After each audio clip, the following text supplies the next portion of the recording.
Si on peut dire ça comme ça, c'est que fort de ce résultat, c'était un résultat prometteur, nous l'avons assuré à la population au soir des résultats que nous serons présents pour les élections municipales. Oui, nous avons distribué des tracts parce que vous connaissez, quand on perd les élections, ou bien qu'on perd de très peu les élections, notamment de 360 voix, les gens aspirent vraiment à un changement.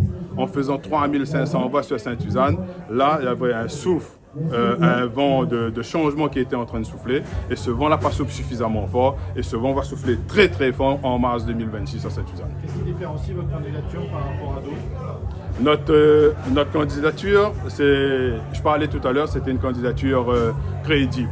Crédible pourquoi? Parce qu'aujourd'hui, les gens ont besoin de fidélité en politique. J'ai toujours été fidèle en politique. À partir de là, aujourd'hui, les gens regardent ça. Ils reprochent un peu aux politiques aujourd'hui d'être ici, être dedans, être dehors, être ensemble. En fait, ils ne se retrouvent plus vraiment en ces politiques qui changent au gré du vent. Voilà la première des choses pourquoi on est crédible. Vous parlez de politique de proximité également? On parlait aussi de police de proximité. C'est que moi, j'ai toujours été un élu de proximité. Là où j'étais élu, j'ai toujours reçu la population. Et on va mettre cette méthode-là en place. Aujourd'hui, on propose une nouvelle méthode, de nouvelles perspectives pour la population de Sainte-Suzanne. Et cette méthode passera par une politique de proximité, en recevant le public à minimum une fois par semaine. Et ensuite, être dans les quartiers lors des conseils élus, comme j'ai dit tout à l'heure. C'est que pour que la population de Sainte-Suzanne puisse venir au dossier directement, où ce sont les dossiers qui viendront directement dans les quartiers pour cette population.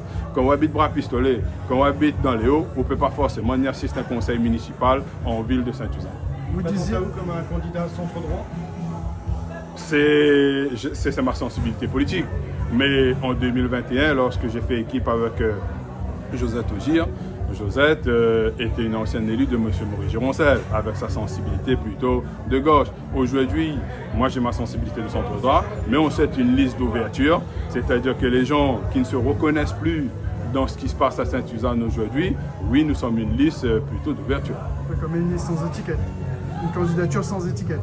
Pour l'instant, on est en train de discuter avec l'équipe sur l'étiquette ou pas. C'est que nous, par rapport au soutien qui nous appelle, on est encore au stade de soutien pour l'instant. Vous avez évoqué des discussions avancées avec Cyril Maker, Nouvelle-Air?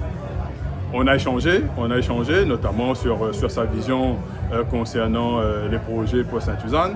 Et du coup, par rapport à ces projets, on est plutôt en phase pour l'instant. Oui. Vous disiez, enfin on aura l'occasion de reparler en détail de votre programme, mais vous disiez qu'il y a beaucoup à faire, il y a beaucoup à refaire à Sainte-Suzanne.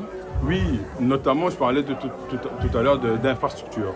Vous savez que ce soit l'infrastructure routière, que ce soit les équipements sportifs, que ce soit les équipements culturels, Sainte-Suzanne est une ville dynamique.